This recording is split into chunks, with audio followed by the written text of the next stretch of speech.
Welcome back to the world's most inconsistent podcast on the planet, but it's a new year, new me, new channel goals, and we are on track with the once a month podcast. That's the goal in mind for me.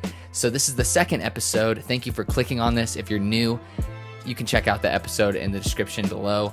I just talk about mobile games and then whatever's on my mind or whatever's going on in my life afterwards. And we have a loyal following here. We'd love you to join, but this is very different from my normal content on this channel. So fear not, if you love playing mobile games or discovering mobile games that don't suck, stick around, go check out the channel. There's tons to binge. Thank you so much for all of the new comments and new viewers. There's a lot of kind comments coming in, and it's helping me stay motivated. So I appreciate it. I actually have a loose bulleted list unlike the last episode. So this will have a little bit more structure and stuff, but I think you guys will enjoy it. So let's get right into it. All right, so as with every episode and going forward, I am going to be telling you guys some of the games that I'm playing in the background, maybe in between videos. Maybe some of these games that I'm playing I do not feature in a video. And so I kind of like to talk about games that I don't feature in videos so that you're not having to repeat content over and over again. Like, oh, I already saw a video about that. Let me skip ahead. So I have 4 games in mind that I wanted to talk about. Some of them I've covered on the channel in some fashion, but not in a lot, not for a good duration of time. But I've been playing Ruin Story. So Ruin Story is actually a really cool game. I don't know if you guys are familiar with Reverse Story. I have a full review of that game on my channel. Go check it out. But Reverse Story was a fantastic roguelike game. And this one, I don't know if it's made by the same developer. It's under a different page from what I remember. But everything looks the same, but the mechanics are different. So it's a one-touch game where you kind of traverse areas similar to Madness Endless. So you slingshot yourself onto walls and you stick there until you slingshot yourself again. But then on top of that, you have a gun or 2 types of guns that you use to take out enemies within a level, so to speak. And every time you use one gun, the ammo runs out and a meter goes to one side. And once that meter runs out, then you have to use your other gun to even things out and get ammo for the other gun. So you have to alternate between these 2 types of guns, and one of them is kind of like a machine gun, and the other one you just tapped fire and it kind of aims for you. So there's a little bit of flavor, and it sounds really weird, but it's really satisfying, and it really does feel like Reverse Story, but with a different flavor. And Reverse Story is like one of my favorite roguelikes on mobile. It's a game that feels crafted and made for mobile from the ground up, which is always really good. And I always like to show and shed some light on games like that. So if you loved Reverse Story, now you know. And Ruin Story is no different. It's just as good. I think I'm a little bit biased. I take that back. I think it's almost just as good, but there's plenty of hours of entertainment with that one. Let me know if you guys end up trying it. Now on to the second game I've been playing is Cardar. I think that's how you pronounce it. I have no idea how to pronounce it, but this is a roguelike card game. I haven't played too much of this yet. I got it on day 1 upon release, but so far it feels kind of like Reigns, I think is what it's called. I don't know why I'm brain farting right now, but it feels like a mixture between like Meteor Fall and Reigns. And if you're not familiar with either of these, it's where you have like a Tinder-like swiping mechanic to it. So you swipe left or right to make decisions, whether that be attacks or choosing 2 different events and stuff like that. So it's like a simplified control scheme, but it still has the depth of making choices. It feels like those 2 games, except you can also swipe up and down. Wow. Such a novel concept, but it really does make quite a difference. And the cards and the art are phenomenal. I'm not familiar with this developer. I didn't really look into it too much, but I'm really impressed with this game. And the card art, like I said, is really, really good. It just feels really polished, especially right upon release. So if you enjoy card games of that variety, of the Reigns and Meteor Fall variety, but with a little bit of its own mechanics, which is moving up and down too, and that also allows for more unique choices too, then that's probably right up your alley. And I've been really enjoying it, and I'm honestly really impressed. Now, on to the third game I've been playing, and I love the art style of this one. I'm a sucker for pixel art. You guys have heard that a million times. This is Nothing Door. Now, this is a super small 40-level indie-made game that is currently free as at the time of making this video. I think it's the 18th today of January for its release, and it's really short, and it's a puzzle game where you are trying to go through a door, and you're the only one who's allowed to go through this door, but in order to appease the door, you have to do certain tasks like taking out enemies in that room before you're able to progress. But if you take them out in the wrong orders or you do things and make the wrong decisions, then you have to restart the level. And it's really weird. I haven't really gotten the hang of it yet, but you're learning. Like, you learn the process of how to do this. And there's 40 whole levels, and it's simple, and I love the black and white pixel art scheme. It just is nice. And I love having a simple puzzle game to delve into, especially in between other games too. So I wanted to share a little bit of an indie spotlight, so to speak, more so than others on this one. I think the developer is onto something. I love the art style. I can't wait to see what they make next after this one, or if they add to this one. I'm here for it. I'm loving it so far. I've only played it for like 15 to 30 minutes ish, but I've enjoyed what I've seen, and I'm sure it's only about 45 minutes longer according to those puzzles, but who knows? I brain fart a lot, and puzzle games, you never know how long a level might have you stuck on it. So that's another one. And then this last one, everyone's going to roll their eyes, but I have returned back to Vampire Survivors finally, because I did not realize how many DLCs. I think there's 4 or 5 now that have released. So I've gotten those DLCs because Vampire Survivors is the best on mobile. Best played on mobile, in my opinion. The control scheme is just perfect for it. I see no reason why I should play this on any other system. I understand if people like the joystick control scheme and stuff. I bet that's pretty comfortable, but on touchscreen, on phone, it just feels right. And there's so much more DLC now. So I've been kind of exploring into that DLC. The reverse bullet hell genre, last year was the year of the reverse bullet hell genre, I feel, or the year before. The past 2 years, there's so many reverse bullet hell games out there. It's insane. And a lot of them are copy and paste, and I think the genre is really played out. I think the time has passed. But Vampire Survivors still hooks me somehow to this day. I think it's just the perfect pace for me. I love all of the unlockables. It's just really good. They really dialed in how to dish out unlockables to you so that you feel like you're consistently making progress, even though you're technically going through the same gameplay loop over and over and over again, especially when it's minimal input where you're just choosing the direction you go in. But I've just been really impressed with their servicing this game. It's been awesome. It's been fun. I've really enjoyed it. But as you clicked on this video, I don't know what I'm going to call it just yet, but I'm going to be calling it something like mobile gaming is evolving, or something like clickbaity. But I did recently get a Steam Deck. Now, I've been debating on this for like a year or two. I finally pulled the trigger because Facebook Marketplace, if you guys have never used Facebook or you don't use Facebook, it's worth it just for the Marketplace.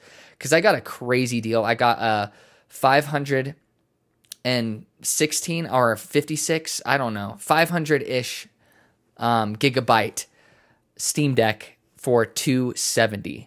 So that was an absolute steal. Definitely the cheapest I could find on eBay or across the web and stuff. So I was really excited to get my hands on this. I've been debating on a while on getting one because I've enjoyed my Switch to a degree.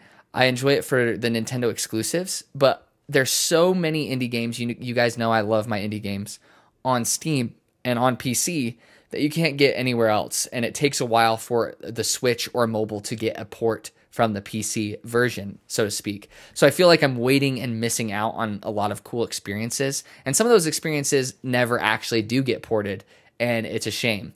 So that's why I finally pulled the trigger on the Steam Deck. And it is technically mobile gaming, just like the Switch, but I've just never felt equipped to create mobile gaming content on the Switch.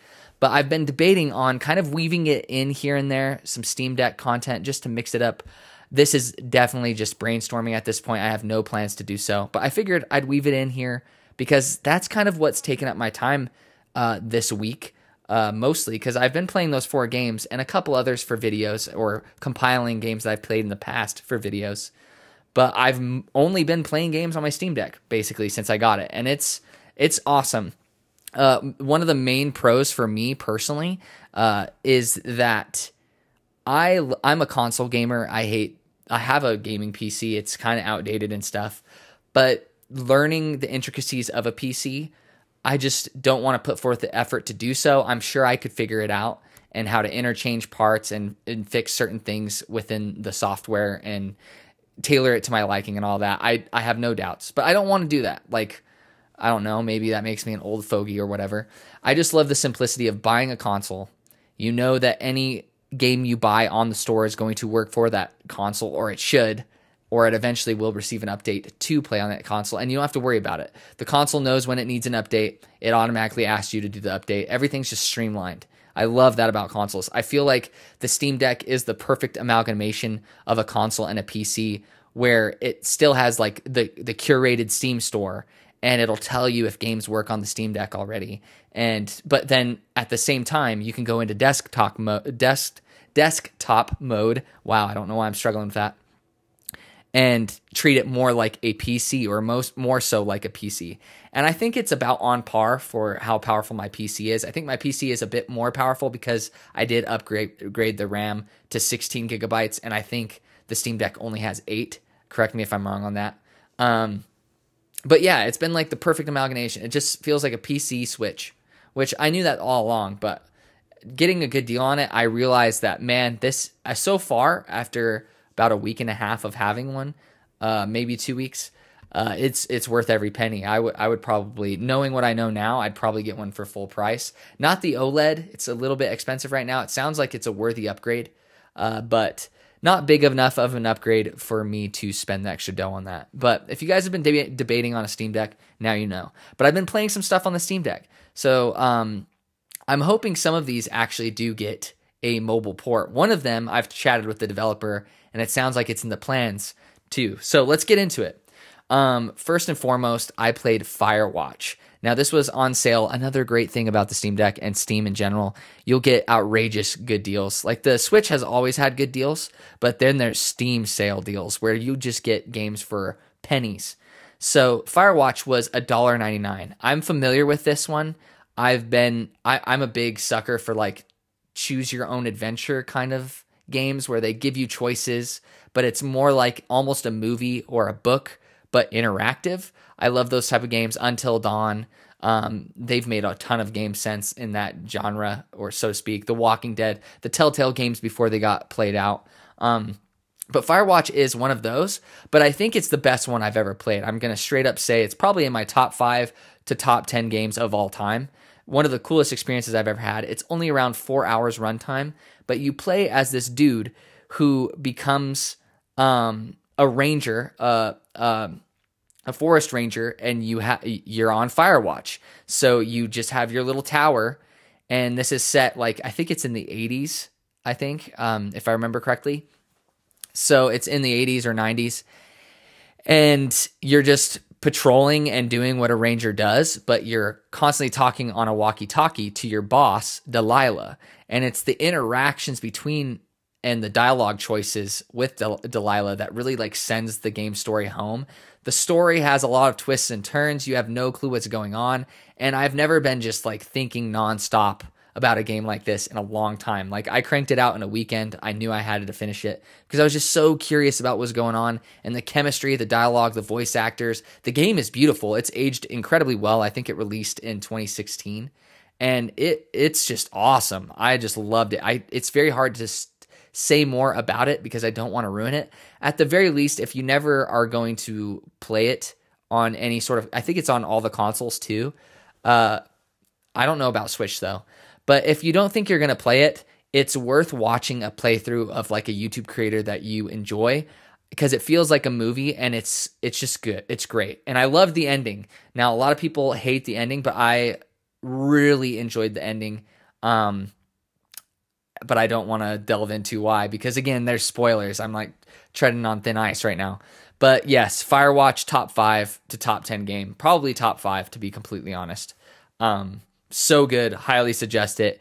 And I don't know, since it's from 2016, I think it could run on mobile at this point. pretty much every game I'm going to talk about could run on mobile and could get a mobile port. So fingers crossed. You never know with mobile what's going to be ported and what's not. Now, Patch Quest is the other game I've been playing. Now, I bought this a while ago upon your friend Jacob's request. You guys have seen him get guest starring in other podcast episodes way back in the day. But he suggested this one. This is one of his favorite ones, indie games of that year that we discussed it. And I bought it and I played it for a few hours on PC. But again, I'm just not a PC guy.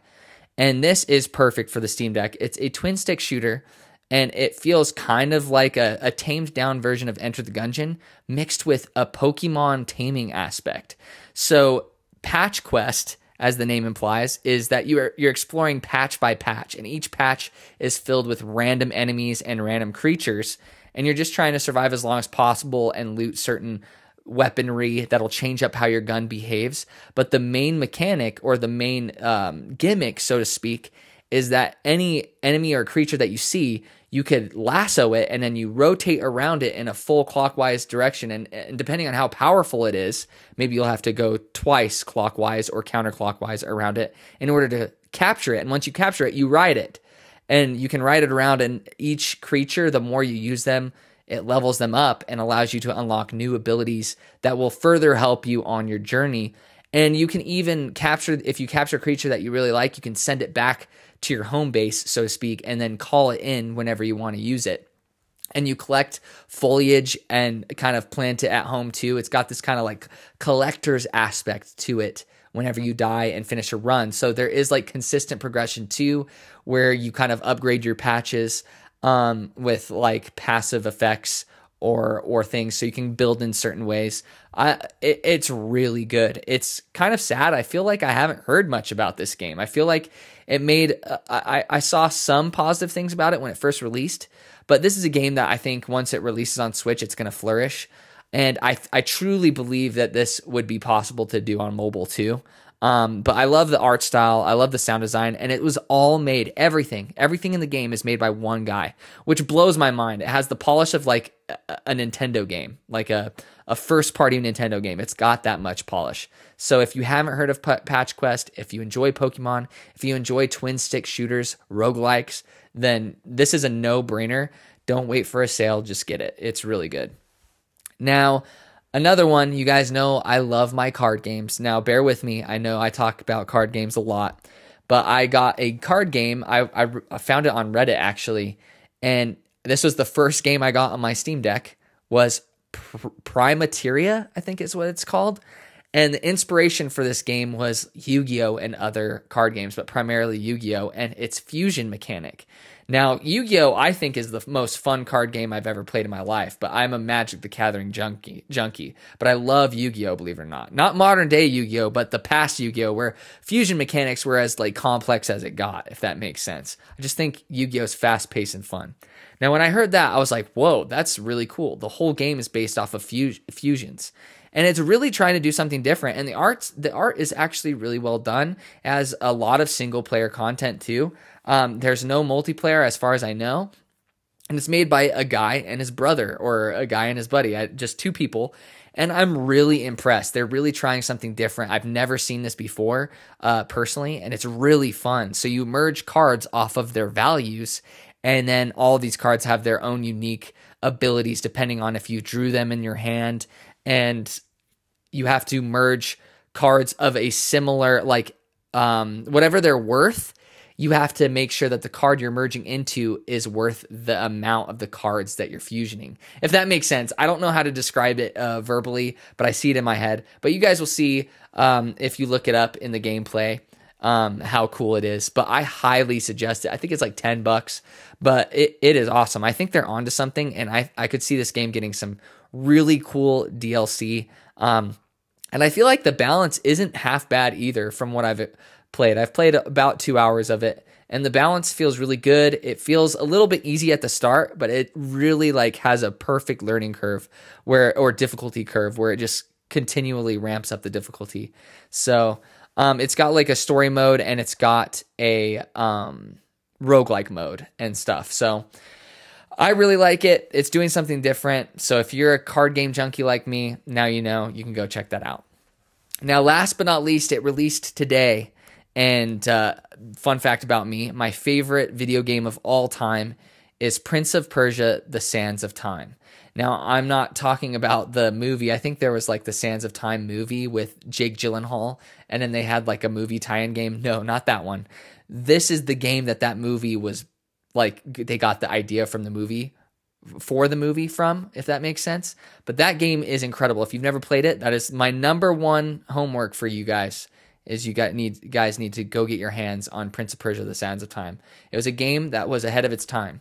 Now, the Prince of Persia series, from that game onwards, there was just banger after banger, and it's actually what birthed the idea for Assassin's Creed. Assassin's Creed, the first one, was initially supposed to be a sequel for the Prince of Persia series, but then they just decided to make it its own thing. And now Assassin's Creed has basically overshadowed Prince of Persia, and no one knows what Prince of Persia is.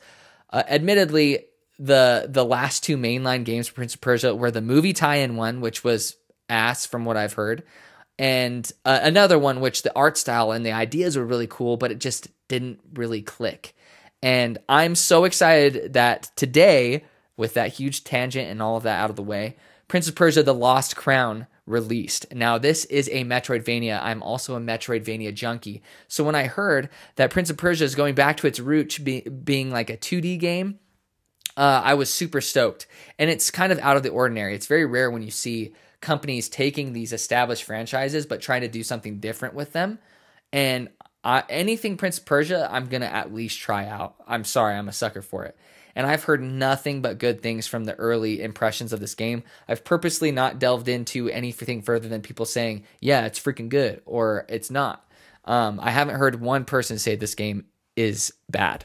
And so I'm really stoked to play that probably after I record this. But it's a Metroidvania with really cool, slick combat. I don't know I've purposely kept myself in the dark so I can enjoy this. But I'm really excited to play that on the Steam Deck through the Epic Game Store. So I'll keep you guys, if you guys want any more updates, just comment down below on that game too. But that brings me to the final, or wrapping up the podcast. Would you guys want to see Steam Deck content here? I don't know how I would do it. I do have a capture card of some sort and stuff like that. I could make some Steam Deck content, or at least like a hand cam, and go over the games I've been playing or whatever. If any of you guys are interested in that, let me know in the comment section down below. The feedback is appreciated, but the mobile gaming content will primarily stay. Like I said, I have no plans to actually do Steam Deck content, but I think it would be a good idea to branch out maybe. Or I don't know, just throwing the idea out there. But if you made it to this point, don't forget to leave a like, pop a sub, comment down below what you've been playing, regardless of the platform, but primarily mobile. Let me know. I'm always curious. I actually do try out your guys' suggestions. I enjoy your guys' feedback too. If you have any feedback, any videos you guys want to see in the future, let me know. I'm going to be doing a lot more suggestions this year. That's another goal for the channel. We're going to see what we can do. It's rolling, and I want to keep it rolling. The snowball has started. I feel like it's on the verge, you know? So I appreciate you guys' time. I hope you guys are staying safe, and take it easy.